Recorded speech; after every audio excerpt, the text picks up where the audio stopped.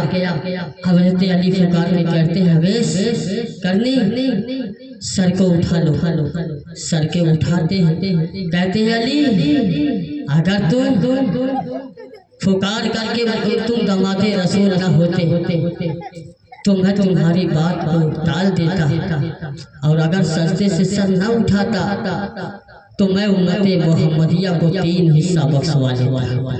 سبحان اللہ۔ یہ اویس قرنی کا مرتبہ ہے۔ آپ لوگ سمجھ گئے ہوں گے کہ ماں والدین کی عظمت کتنی افضل والا ہے۔ لوگ در کی ٹھوکریں کھاتے ہیں، آفت آتی ہے، ہم پریشان رہتے ہیں۔ اگر آپ کے والدین سلامت ہیں، دنیا میں ہیں، تو ان سے دعائیں لیں۔ جس نے ماں باپ کی دعا لی وہی انسان کامیاب رہا، دنیا میں رہا تو، اور قبر میں گیا تو میدان حشر میں اٹھے گا تو وہ کامیاب و کامران رہے۔ اور جس نے اور والدین کا یہ فرض ہے کہ اپنی زندگی اگر گزارے تو اللہ کی عبادت میں گزارے، اپنے والدین کے لیے دعا کرے، سبحان اللہ۔ اور اپنے والدین کے لیے جو ماں دعا کرتی ہے اس کا مرتبہ فضل والا ہوتا ہے۔ اور سب سے پہلے تو والدین کا یہ فرض ہے کہ اپنے بچوں کو اتنا تعلیم ضرور دے کہ وہ اپنے جسم کو پاک رکھے، اور اپنے شریعت جو ہے اپنی زندگی کو شریعت مطہرہ کے وضو کے کیا فرائض ہیں، غسل کے کیا فرائض ہیں، یہ تو کم سے کم جان لے، اور اتنا تو جان لے کہ نماز کیسے ادا کی جاتی ہے۔ جب وہ بچہ مذہب اسلام کی تعلیم سیکھے گا تو وہ خود سمجھ جائے گا کہ غسل کے فرائض کیا ہیں، نماز کے فرائض کیا ہیں، وضو کے فرائض کیا ہیں، والدین کے فرائض کیا ہیں۔ جب وہ نہیں پڑھے گا، جب وہ نہیں دینی تعلیم سیکھے گا تو کیسے وہ ماں کی تعظیم کرے گا، اور کیسے اپنے والدین کی تعظیم کا طریقہ جانے گا، اور اپنے پاکی کا جو ہے فرائض کیسے انجام دے گا۔ میں اسی پر اپنی گفتگو ختم کرتا ہوں، اس لیے کہ منبر رسول پر حضرت علامہ و مولانا ریاض الدین احمد صاحب قبلہ تشریف فرما ہے، ان کا بھی خطاب آپ لوگوں کو سماعت فرمانا ہے۔ تو میں نے عرض کیا تھا الا ان اولیاء اللہ لا خوف علیہم ولا هم يحزنون، بے شک اللہ کی ولیوں کو نہ کسی چیز کا خوف ہوتا ہے، نہ کسی چیز کا ڈر ہوتا ہے، نہ کسی چیز کا انہیں غم ہوا کرتا ہے۔ آؤ استغفر اللہ ربی من کل ذنب واتوب الیہ۔ السلام علیکم ورحمۃ اللہ تعالی وبرکاتہ۔